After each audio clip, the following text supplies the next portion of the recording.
Hello everyone, मेधा channel में आप सभी का स्वागत है। आज हम आपको क्लास 10th का फर्स्ट चैप्टर सूरदास के पद पढ़ाने वाले हैं। सूरदास के 4 पद आपकी पाठ्य पुस्तक में दिए गए हैं, जिसे कि भ्रमर गीत से लिया गया है।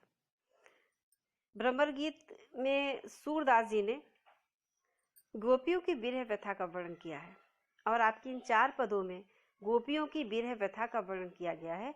जब श्री कृष्ण जी गोपियों को छोड़कर मथुरा चले जाते हैं और वह वहां से उद्धव को योग संदेश लेकर भेजते हैं, उसका वर्णन यहाँ पर किया गया है। आपका पहला पद है, आपकी पाठ्य पुस्तक का पहला पद है, ऊधो तुम हो अति बड़ भागी, ऊधो तुम हो अति बड़ भागी, अपरस रहत स्नेह तगा दे, नाहिन मन अनुरागी।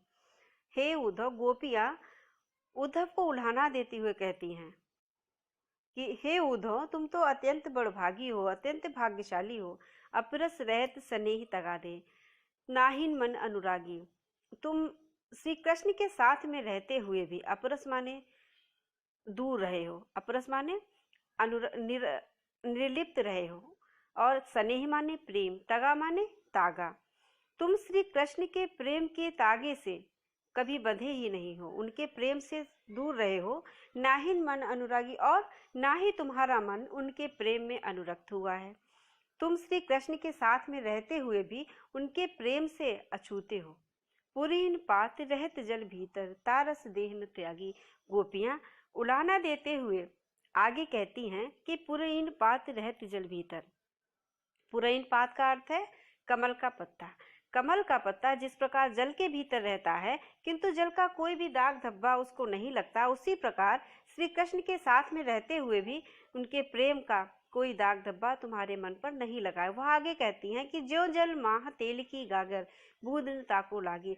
जिस प्रकार तेल की गागर को जल में डुबोने पर जल की एक भी बूंद उस पर नहीं लगती है, उसी प्रकार श्री कृष्ण के साथ में रहते हुए भी उनके प्रेम रूपी जल की एक भी बूंद तुम्हारे हृदय पर नहीं लगी है। प्रीत नदी में पावन बोर, दृष्टि रूप परागी।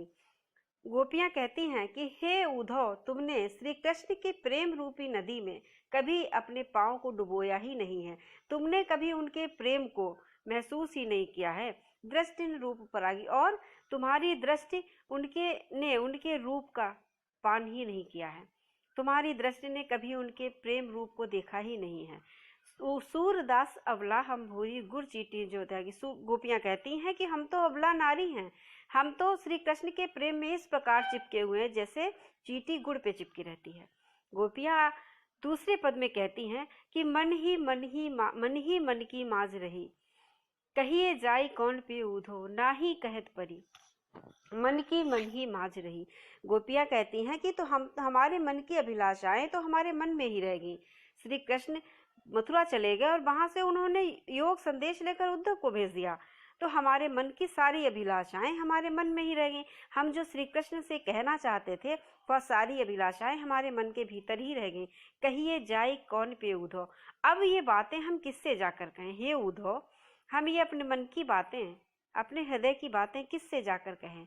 ना ही कहत परी, अब ये हमारे जो मन के भीतर की बातें हैं वह हम किससे जाकर के, हमें कहते भी नहीं बनता है। हमारे जो हृदय की बातें हैं वह अपने मन में ही हम रखे हुए हैं और हमें वह किसी से कहते भी नहीं बनता है। गोपियां आगे कहती हैं कि अबधि आधार आस आवन की, तन मन व्यथा सही।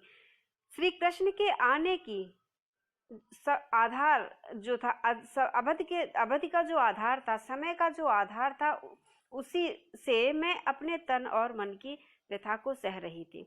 गोपियां कह रही हैं कि उनके आने की आशा जो थी, उनके जो आने की आशा थी, उसी आधार पर हम अपने तन और मन की व्यथा को सह रहे थे। श्री कृष्ण के आने की जो आशा थी, उनके जो समय, उनका जो अवधि थी, जो समय था आने का, उसी की आशा में हम अपने तन और मन की व्यथा को सह रहे थे, पीड़ा को सह रहे थे।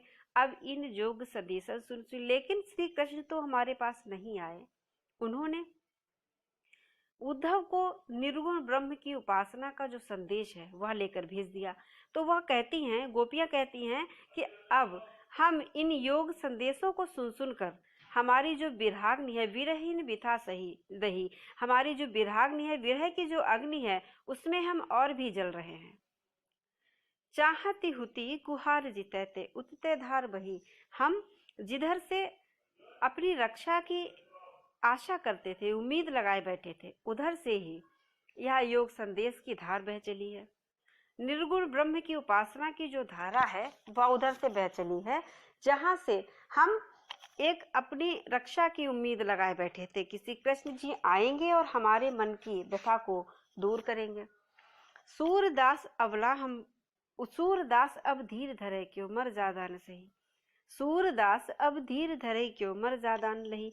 गोपियां कहती हैं कि अब हम कितना धीर रखें, क्यों अपने धीरज को धरे, क्यों धीर धरें, क्योंकि श्री कृष्ण जी ने मर्यादा ही नहीं रखी। उन्होंने स्वयं आने के बजाय हमारे लिए योग संदेश भेज दिया है, इसलिए हम उन्होंने मर्यादा को त्याग दिया है, इसलिए हम भी अब धीर नहीं धरेंगे।